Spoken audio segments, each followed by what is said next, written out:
So far நம்ம Next.jsல இருக்க get static paths and get static props use பண்ணி static site generate பண்ணியிருக்கோம். நம்ம static site generate பண்ணும்போது build timeலயே pages வந்து pre-render ஆயிரும். நம்ம pre-render ஆன அந்த build தான் Vercelல deploy பண்ணியிருக்கோம். ஸோ pre-rendered வெப்சைட்ல எப்பயுமே data fetching நடக்காது. இப்போ நான் லாஸ்ட் வீடியோல இங்க போயிட்டு நம்ம ஃபர்ஸ்ட் ட்ரிப்ல கேஷுவல் ட்ரிப்ஸ் அப்படின்னு வந்து நேம் சேஞ்ச் பண்ணேன். இங்க பாத்தீங்கன்னா இன்னும் கேஷுவல் ட்ரிப் அப்படின்னு தான் வருது. நான் இப்போ ரெஃப்ரெஷ் பண்ணாலும் நமக்கு வந்து ரெஃப்ளெக்ட் ஆகாது. ஏன்னா ப்ரீரெண்டட் பேஜஸ்ல டேட்டா ஃபெச்சிங் நடக்காது. ஆனால் நம்ம ஒரு வெப்சைட் வந்து டெவலப் பண்ணுறோம் அப்படின்னா நம்ம எக்ஸ்பெக்டேஷன் என்ன இருக்கும்? பேக் எண்டில் சேஞ்ச் பண்ணால் அது ஃப்ரண்ட் எண்டில் வந்து ரெஃப்ளெக்ட் ஆகணும். இப்படி தானே வந்து இருக்கும். ஸோ அதை வந்து Next.jsல அச்சீவ் பண்ணுறதுக்கு நமக்கு இருக்க கான்செப்ட் தான் இன்க்ரிமெண்டல் ஸ்டாட்டிக் ரீஜெனரேஷன். ஸோ இப்போ ஐஎஸ்ஆர் வந்து எப்படி யூஸ் பண்ணுறது அப்படின்னு இந்த வீடியோவில் பார்க்கலாம். இப்போ Next.jsல இருக்க டாக்குமெண்ட் தான் நான் ஓப்பன் பண்ணியிருக்கேன். இதில் பார்த்தீங்கன்னா இன்க்ரிமெண்டல் ஸ்டாட்டிக் ரீஜெனரேஷன் வந்து கொடுத்துருப்பாங்க. இது பண்றது எப்படி நம்ம இதை இம்ப்ளிமெண்ட் பண்றது அப்படின்னா நமக்கு வந்து ரீவேலிடேட் அப்படின்னு ஒரு ப்ராப் இருக்கு. ஸோ இந்த ப்ராப் வந்து நம்ம வந்து சென்ட் பண்ணணும். இப்போ பார்த்தீங்கன்னா இங்கே எக்ஸாம்பிள் கொடுத்துருப்பாங்க. ரீவேலிடேட் அப்படின்னு யூஸ் பண்ணியிருக்கேன். கெட் ஸ்டாட்டிக் ப்ராப்ஸில் தான் யூஸ் பண்ணியிருக்காங்க. ரீவேலிடேட் அப்படின்னு யூஸ் பண்ணிட்டு 10 அப்படின்னு பாஸ் பண்ணுறாங்கல்ல. கமெண்ட்ஸில் பாருங்க இன் செகண்ட்ஸ் அப்படின்னு கொடுத்துருக்காங்க. அதாவது ரீவேலிடேட்ன்ற ப்ராப்க்கு நம்ம அனுப்புகிற வேல்யூ வந்து டைம் தான் வந்து நம்ம அனுப்ப போகிறோம். அதில் கொடுக்குற வேல்யூ வந்து செகண்ட்ஸில் வந்து இருக்கும். இப்போ இந்த ரீவேலிடேட் வந்து எப்படி ஒர்க் ஆகும் அப்படின்னா இப்போ நான் வந்து இந்த ஸ்டாட்டிக் சைட் வந்து ஜென்ரேட் பண்ணியிருக்கேன். இப்போ நான் வந்து Vercel வந்து டிப்ளாய் பண்ணியிருக்கேன். டிப்ளாய் பண்ணிட்டு இப்போ இந்த வெப்சைட் வந்து ஒரு 100 யூசர்ஸ் யூஸ் பண்றாங்க அப்படின்னு வச்சுக்கோங்களேன். இப்போ நான் போயிட்டு பேக் எண்ட்ல போயிட்டு டேட்டா வந்து சேஞ்ச் பண்றேன். இப்போ நான் கேஷுவல் ட்ரிப்ஸ் அப்படின்னு சேஞ்ச் பண்ணியிருக்கேன்ல. இப்போ இது வந்து ஃப்ரண்ட் எண்ட்ல வந்து நமக்கு ரெஃப்ளெக்ட் ஆகணும். அதான் நம்ம எக்ஸ்பெக்டேஷனா இருக்கும். ஃப்ரண்ட் எண்ட்ல வந்து நம்ம பண்ண டேட்டா சேஞ்ச் வந்து டிஸ்ப்ளே ஆகணும்.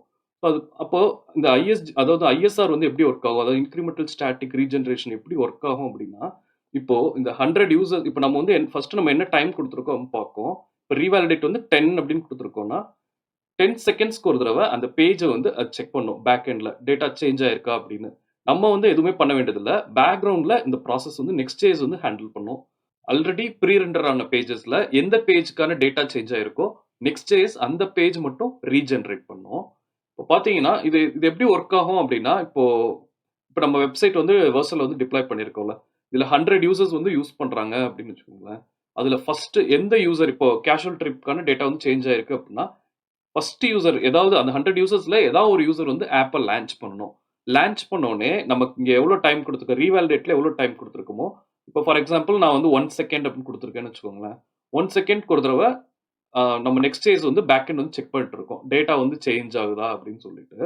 ஸோ டேட்டா சேஞ்ச் ஆயிருக்கு அப்படின்னா ஃபர்ஸ்ட் ரெக்வஸ்ட் வந்து எப்போ ரிசீவ் ஆகுதோ ரிசீவ் ஆனோடனே அது வந்து செக் பண்ணும். ஓகே டேட்டா சேஞ்ச் ஆயிருக்கு அப்படின்னா ஆல்ரெடி ப்ரீ ரெண்டர் ஆயிருக்கும்ல அந்த பேஜ். அந்த பேஜை கேஷ்ல இருந்து ரிமூவ் பண்ணிடும் Next.js. ரிமூவ் பண்ணிட்டு அந்த பேஜை மட்டும் ரீஜெனரேட் பண்ணும்.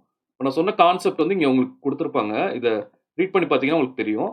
when the first request is made அப்படின்னு கொடுத்துருப்பாங்க. அதாவது இப்போ நம்ம பார்த்த எக்ஸாம்பிள் தான் 100 யூசர்ஸ்ல ஏதாவது ஒரு யூசர் வந்து அந்த ஆப் வந்து லான்ச் பண்ணும். அது வரைக்கும் வந்து சர்வர்ல வந்து அந்த பழைய ப்ரீ ரெண்டர் பேஜே தான் இருக்கும். எப்போ ஃபர்ஸ்ட் யூசர் மீன்ஸ் அந்த 100 யூசர்ஸ்ல ஏதாவது ஒரு யூசர் அந்த பேஜை ஆக்சஸ் பண்றாங்களோ ஆக்சஸ் பண்ணும்போது தான் ஃபர்ஸ்ட் டைம் நம்ம ரீவேலிடேட்ல என்ன வேல்யூ கொடுத்துருக்கோமோ ஃபார் எக்ஸாம்பிள் நீங்க வந்து 60 செகண்ட்ஸ் அப்படின்னு கொடுத்துருந்தா 1 மினிட்டுக்கு அப்புறம் தான் அந்த வேலிடேஷன் வந்து நடக்கும். நடந்துட்டு டேட்டா சேஞ்ச் ஆயிருக்கு அப்படின்னா சேஞ்ச் ஆன பேஜ் வந்து ரீஜெனரேட் ஆகும். ஸோ இது மாதிரி தான் வந்து நமக்கு இன்க்ரிமெண்டல் ஸ்டாட்டிக் ரீஜெனரேஷன் வந்து ஒர்க் ஆகும். ஸோ இப்போ நமக்கு டேட்டா சேஞ்ச் ஆகுது அப்படின்னா இமீடியட்டா வந்து நமக்கு யூசருக்கு வந்து ரெஃப்ளெக்ட் ஆகிடாது டேட்டா.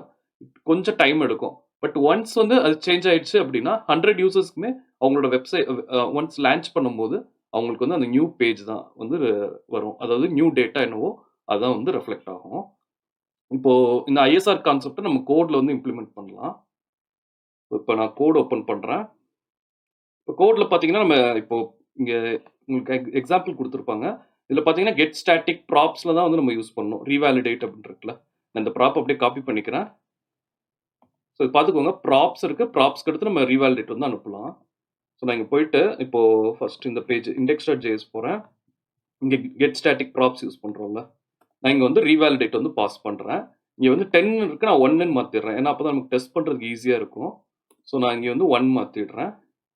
அதே மாதிரி நம்ம ஸ்லக்ல இங்கே வந்து யூஸ் பண்ணுறோம். டைனமிக் ரவுட்டில் இங்கேயும் போயிட்டு இப்போ பார்த்தீங்கன்னா கெட் ஸ்டாட்டிக் ஓகே இங்கே போயிட்டு நான் கொடுத்துட்றேன் வேல்யூ தான். இங்கேயும் வந்து 1 அப்படின்னு கொடுத்துட்றேன்.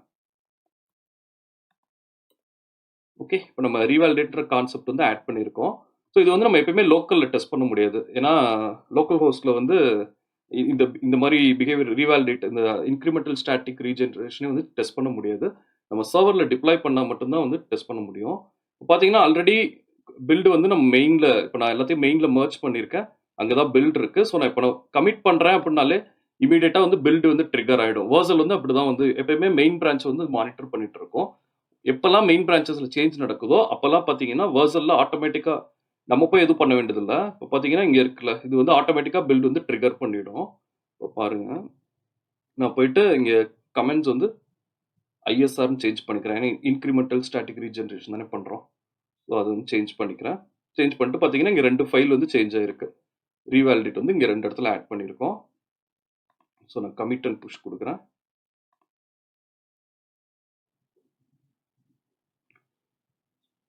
ஸோ இப்போ எனக்கு கமிட் ஆயிடுச்சு. பார்த்தீங்கன்னா, இப்போ பில்ட் வந்து ஆட்டோமேட்டிக்காவே ஸ்டார்ட் ஆயிடும். நம்ம எப்பல்லாம் வந்து மெயின் பிரான்ச் வந்து கமிட் பண்றோமோ, அப்பல்லாம் ஆட்டோமேட்டிக்கா பில்ட் ஸ்டார்ட் ஆயிடும். ஸோ இப்போ பில்டிங் அப்படின்னு இருக்குல்ல. ஸோ இங்க போயிட்டு பில்ட் லாக்ஸ் வந்து பார்க்குறேன்.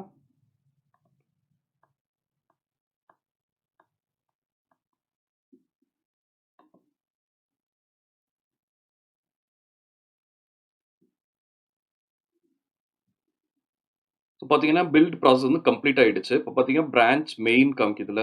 இங்க வந்து ஐஎஸ்ஆர் அப்புட்னா கமெண்ட்ஸ் அதாவது கமிட் பண்ணும்போது இந்த கமெண்ட் தானே ஆட் பண்ணேன். ஐஎஸ்ஆர்ன்னு. ஸோ இப்போ இந்த பில்ட் வந்து நமக்கு போயிடுச்சு.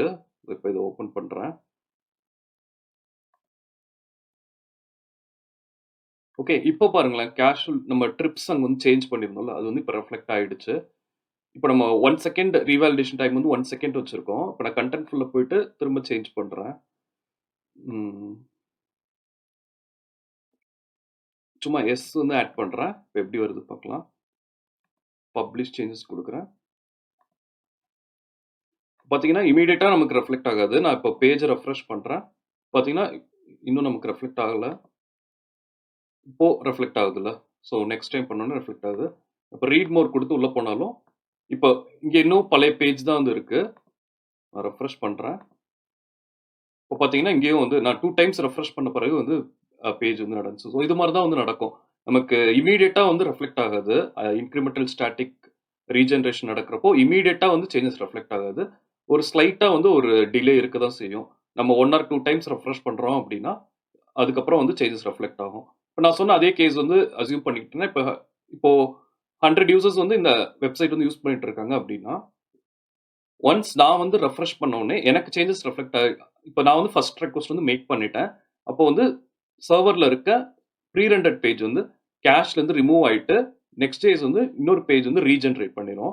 ஸோ ரீஜெனரேட் பண்ணிடுச்சு அப்படின்னா, மிச்சம் இனிமே வந்து என்ன ஆகும்னா, 99 யூசர்ஸ் வந்து லான்ச் பண்றப்போ, திரும்ப வந்து ரீஜெனரேஷன் நடக்காது. டைரக்ட்டாவே இந்த சேஞ்சஸ் வந்து ரிஃப்ளெக்ட் ஆகும். ஸோ NextJS வந்து அந்த மாரி தான் வந்து ஒர்க் ஆகும். ஓகே. ஸோ இப்ப பார்த்தீங்கன்னா, நான் போயிட்டு வேற எதுவும் சேஞ்ச் பண்ணிட்டு செக் பண்ணலாம். இப்போ டெஸ்ட்ன்னு ஆட் பண்றேன். இங்க பிரீஃப் இது குடுத்துருக்கோம்ல, அங்க ஆட் பண்றேன். இப்போ வித் கொலீக்ஸ் இருக்கு. நான் திரும்ப ரெஃப்ரெஷ் பண்றேன். 2 டைம்ஸ் ரெஃப்ரெஷ் பண்ணும்போது வந்து இந்த சேஞ்ச் வந்து ரிஃப்ளெக்ட் ஆகுது. அதேதான் இப்ப நான் போறேன்னா, இங்க இன்னும் சேஞ்ச் வந்து ரிஃப்ளெக்ட் ஆயிருக்காது. நான் இங்க போயிட்டு ஓகே. இப்ப பார்த்தீங்கன்னா, சேஞ்ச் வந்து ரிஃப்ளெக்ட் ஆகுது. ஸோ இப்படிதான் வந்து NextJSஓட ரீஜெனரேஷன் ஐஎஸ்ஆர் கான்செப்ட் வந்து ஒர்க் ஆகும். இப்போ நான் இன்னொரு செக் பண்றேன். இப்ப இங்க போயிட்டு புதுசா வந்து ஒரு என்ட்ரி ஆட் பண்றேன். இப்போ நம்ம கன்டென்ட் இருக்குல்ல. ஸோ இதுல போயிட்டு ஆட் என்ட்ரி குடுக்குறேன்.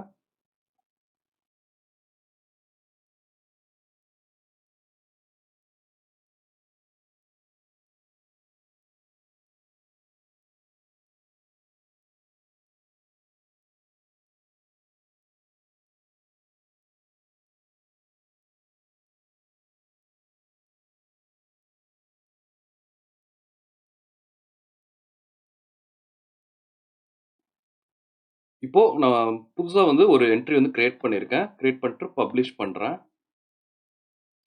ஓகே. ஸோ இப்ப பார்த்தீங்கன்னா, கன்டென்ட் போறேன். கன்டென்ட்ல பார்த்தீங்கன்னா, புதுசா பிசினஸ் ட்ரிப்னு ஒண்ணு வந்து ஆட் பண்ணியிருக்கேன். இப்போ